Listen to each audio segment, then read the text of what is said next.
ఆయన శివలింగం పెట్టేసి కాళ్ళ మీద అభిషేకం చేస్తుంటారు. ఆ సాహసం చేసినటువంటి బాపునులని నేను పిచ్చి కొట్టుకొడు.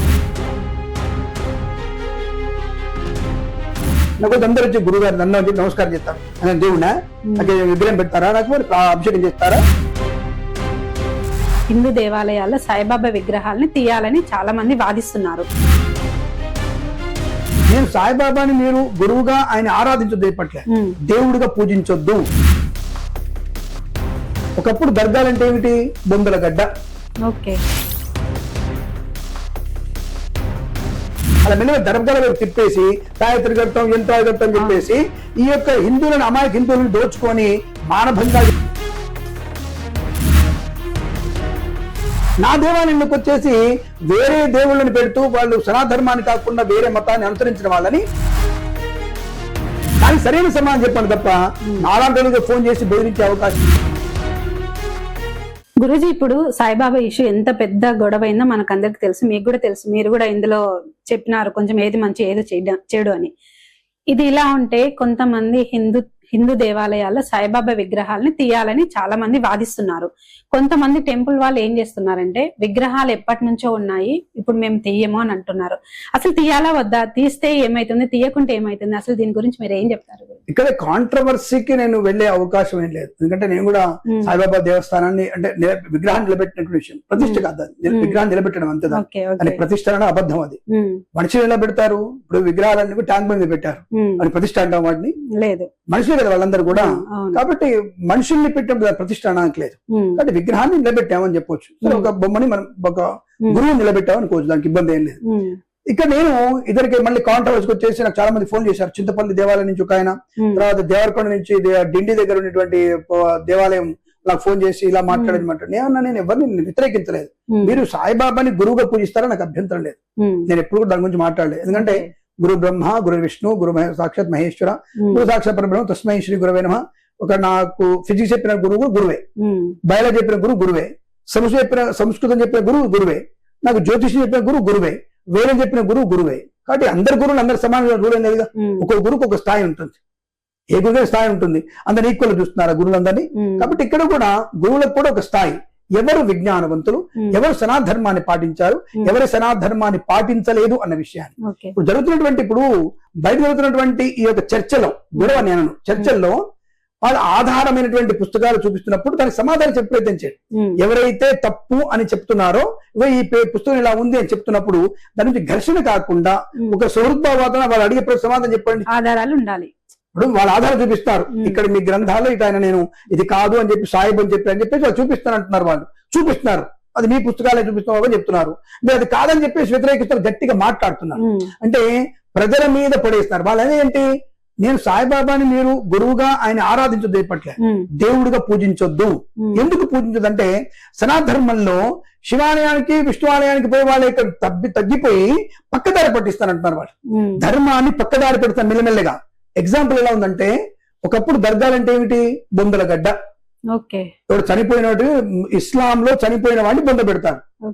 వాడిని బొంద పెట్టిన వానికి ఒక హాజర్ పేరు పెట్టి సంథింగ్ పేరు పెట్టేసి అక్కడ దర్గా తీసుకెళ్తున్నారు. ఇక్కడ సనాతన ధర్మాన్ని పాటించే వాళ్ళు హిందువుల్ని అలా మెల్లగా దర్గాల వైపు తిప్పేసి గాయత్రి కడతాం, యంత్రాలు కడతాం చెప్పేసి ఈ యొక్క హిందువులను, అమాయక హిందువులను దోచుకొని మానభంగా చేసినటువంటి విషయాలు బయటకు వచ్చాయి.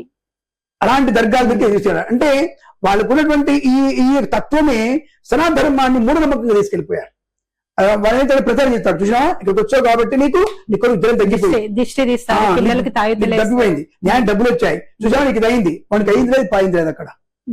అంటే వాడు ఎంబడి అంటాడు, అంటే నువ్వు విష్ణు తిరుపతిలో అయ్యిందా? అయ్యింది. తిరుపతిలో అయిన దాఖలాలు ఉన్నాయి, శ్రీ దాఖలాలు ఉన్నాయి. నేను చెప్పాను కదా, నా ఉదాహరణ ఒక ఎపిసోడ్ చెప్పుకున్నాం మనం, నా ముఖ్య రక్తం గారి విషయం తప్పకుండా ఉన్నాయి. నీ దర్గా నువ్వు మతం వెళ్ళి, ఇస్లాం మతం నీ దర్గాకి వెళ్ళు, నీ మసీద్కి వెళ్ళు, క్రిస్టియన్ చర్చికి వెళ్ళు, నీకు నాకు సంబంధం లేదు, జెరూసలేం వెళ్ళు, నాకు అభ్యంతరం లేదు. నా దేవాలయంలోకి వచ్చేసి వేరే దేవుళ్ళని పెడుతూ వాళ్ళు సనాధర్మాన్ని కాకుండా వేరే మతాన్ని అనుసరించిన వాళ్ళని నువ్వు గురువు ఎలా పెడుతున్నావు వాళ్ళ ప్రశ్న. దానికి సరైన సమాధానం చెప్పండి తప్ప నాలాంటి ఫోన్ చేసి బెదిరించే అవకాశం లేదు. నేను ఆయన్ని మీరు గురువుని ఆరాధించుకోండి. నేను కూడా చెప్తాను కదా, నాకున్న ప్రకాష్ నగర్ లో గుడి ఉంది, ఆ గుళ్ళకి వెళ్ళినప్పుడు వాచుకుని చేస్తా. నేను ఆయన పూజించాను, నాకు నమస్కారం పెట్టుకుంటూ గురువు అని తప్ప నేనే పూజించాను. ఎందుకంటే దాని నా ధర్మం అది. నా దత్తాత్రేయ స్వామి పక్కన ఆయన పూజిస్తాను. నేను దత్తుడు గురువుడు, నాకు ఆది గురువు ఆయన. సాక్షాత్తుగా వాగర్ధావివ సంపృక్తౌ వాగర్ధ ప్రతిపత్తయే జగత పితరౌ వందే పార్వతీ పరమేశ్వరై అంత పెద్ద గురువుని పెట్టుకొని ఇంకో విధి నమ్ముతా నేను దత్తుడిని త్రిమూర్తి యొక్క దత్తుడిని ఎందుకు నమ్ముకో నేను అలాంటి ఒక మనిషి నమ్మకం లేదు. ఇప్పుడు నానే పాజిటివ్ జాతకాలు అంతా చెప్పించుకుంటారు. నాకు అందరూ వచ్చి గురువు గారు నన్ను అని చెప్పి నమస్కారం చేస్తారు. అని దేవుడా నాకు విగ్రహం పెడతారా, నాకు మరి అభిషేకం చేస్తారా? నేను ఎందుకు వ్యతిరేకిస్తానంటే ఇక్కడ కొన్ని విషయాల్లో ఆయన దగ్గర శివలింగం పెట్టేసి కాళ్ళ మీద అభిషేకం చేస్తుంటారు. ఆ సాహసం చేసినటువంటి బాపునులని నేను పిచ్చి కొట్టు కొడతాను. నేను ఇట్లాగే హెచ్చరించిన నేను ఆయన కాళ్ళ ముందర శివుని కింద పెట్టి అభిషేకం చేయడం ఏంట్రా మీరు ఎదవాలా? మీరేమన్నా శివలింగం ఏమిటి? మనిషి మనిషి మనిషి ఆయన సాయిబాబా అనే వ్యక్తి మనిషి అంతవరకే, దాని వేరే విషయం. నీ గురువు అయితే నీ గురువు, నేను గురువుని చాలా మందికి శిల విగ్రహం పెట్టమని చెప్పట్లేగా. ఆయన కళ్ళ కింద నువ్వు తెచ్చిపోతారు శివలింగం పెట్టి, విష్ణులింగం పెట్టి, దత్తుడిని పెట్టి అభిషేకం చేస్తుంటే ఎంత నరకం అనిపించేది నాకు. అప్పటి నుంచి చెప్తాను నేను ఎట్టి పరిస్థితులను చేయను దానికి. అటువంటి చేసేవాళ్ళని ఎట్టిపై చెప్తాను, మర్యాద జాగ్రత్త, పాపాన్ని ముడగట్టుకుంటావు నువ్వు అని చెప్తాను. కాబట్టి నేను గురువుగా ఆయన్ని ఆరాధించుకోవచ్చు, ఎవరైనా ఆరాధించుకోవచ్చు, నేను కూడా ఆరాధించుకుంటా. ఎందుకు మా ఇంట్లో మా ఆవిడ ఆరాధిస్తాయింది అని పుస్తకం చదువుకుంటే వద్దనను, నమ్మకం తంది. ఎందుకు వద్దంటే నేను నేత్రులు నేను చెప్తున్నా, తను పుస్తకం చదువుకుంటే నేను చదవను, తను చదువుకుంటుంది. నేను చాలాసార్లు వచ్చాను, నేను అతని నమ్మకం, అది ఎవరి నమ్మకం. నేను ఎందుకు వద్దంటే నేను ఎందుకు వద్దంట. ఇప్పుడు నా దేవుడిని నేను సత్యనారాయణ చేస్తున్నప్పుడు సాయిదేవ ఆయన మహత్వ అంటే పిచ్చికొట్టు కొడతా నేను. సత్యనారాయణ సమృద్ధం రమా సత్యనారాయణ దేవతాభ్యో నమః, ఇదే ఎంతవరకే. ఈ సత్యనారాయణలో సాయి వ్రతాలు వచ్చాయి. ఎక్కడ వచ్చింది? ఏ ధర్మశాస్త్రం చెప్పండి నాకు. సాయి వ్రతమే కాకుండా సాయి విష్ణు సాయి పెళ్లి వివాహం అని ఇలాంటివన్నీ ఈ మధ్య చెప్పండి. ధర్మయాత్రలో సాయి వ్రతం అని చెప్పారు, ఎక్కడ చెప్పండి నాకు. అన్ని అబద్ధాలు అవన్నీ కూడా. సత్యనారాయణ వ్రతాన్ని వదిలిపెట్టి ఏ వ్రతాలు ఉంటాయమ్మా? కాబట్టి అవన్నీ కూడా అబద్ధాలు. అదే అంటున్నా, ఇలా అబద్ధాన్ని సృష్టించి పక్కదారి పట్టిస్తానన్న భావనతో వీళ్ళు కొంతమంది గొడవ పెట్టుకుంటున్నారు, చర్చలు చేస్తున్నారు. ఆ చర్చలకి సరైన సమాధానం చెప్పండి, సరిపోతుంది. అని చెప్పడం కూడా లేదు. ఇప్పుడు మీరు నాకు ప్రశ్న అడిగారు, విగ్రహాలు తీస్తే ఏమవుతుంది? ఇక్కడ సాయి విగ్రహాలు తీస్తే ఏమి కాదు. ప్రతిష్ఠించిన విగ్రహాలను తీయడానికి మాత్రమే ఏవి లక్ష్మీదేవి, వెంకటేశ్వర స్వామి, రాముడు ఇలాంటి విగ్రహాలు ప్రవేశించిన వారికి మాత్రమే కింద యంత్రం ఉంటుంది. సాయికి యంత్రాలకి అట్లాంటివి ఉండవు, యంత్రాలు లాంటివి ఎట్లా ఉండవు. అట్లాంటివి జస్ట్ పీఠం మీద పెడుతున్నాయి తప్ప ఇంకోటి ఏం లేదు. అటువంటి యంత్రాలు ఉన్నటువంటి దేవాలయాలు కూర్చున్నప్పుడు మాత్రమే మళ్ళీ దానికి హోమాలు చేసి పునశ్చరణ చేసి దానికి అనేక మళ్ళీ పునఃప్రతిష్ఠ కావాలి. కాబట్టి అంతుంది ఇక్కడ విగ్రహాలు తీస్తే ఏమైనా అవుతుందా, లోకనాశనం అవుతుందా? ఎటువంటిది ఏమీ కాదు. దాని నుంచి కంగారు పడాల్సిన అవసరం లేదు. పూజించొద్దు నా అభిప్రాయం కాదు, ఆరాధించండి, నాకు అభ్యంతరం లేదు. నేను మళ్ళీ చెప్తున్నా, నేను నాకు అనవసరంగా ఫోన్ చేస్తే నేను సూటిగా సమాధానం చెప్తా. నేను బాగా తెగిడిచి ఉంటున్నాను, నేను చాలా క్లారిటీ ఉంటున్నాను. కాబట్టి నేను ఆయన ఆరాధించుకో, మీ ఇష్టం, నువ్వు ఇంట్లో పెట్టుకో, ఆరాధించుకో, నాకు అభ్యంతరం లేదు. మా ఇంట్లో కూడా మా ఆవిడ పెట్టుకుంటే నాకు ఎటువంటి ఇబ్బంది లేదు. కానీ దేవుడి కింద పెట్టేసి, దేవుని ఆయన పైన పెట్టేసి దేవుని దేవతార్చనలో నేను చెయ్యను ఎట్టి పరిస్థితుల్లో. నాకున్నటువంటి పార్థివలింగం, నాకున్నటువంటి విష్ణు ఆరాధన, నాకున్న శివారాధన నేను అలా పెట్టి నేను పూజించేవాడిని కాదు.